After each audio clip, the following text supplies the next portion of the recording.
আগে শুনেন। মুরগির যে ডিম কারা কারা খান হাত উঁচু করেন তো।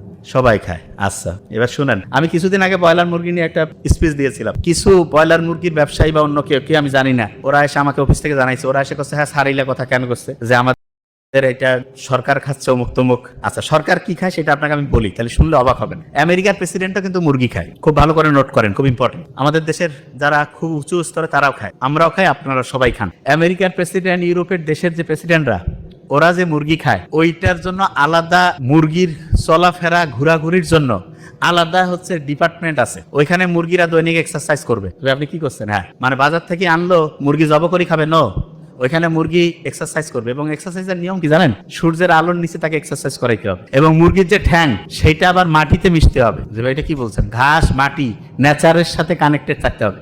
এইরকম করে মুরগি ঘুরতেছে ঘুরতেছে। এখন এরকম করে একটা জেনারেশন, মনে করেন একটা মুরগি আছে, ওই মুরগির ডিম দিলে পরের আরেকটা জেনারেশন আসবে না?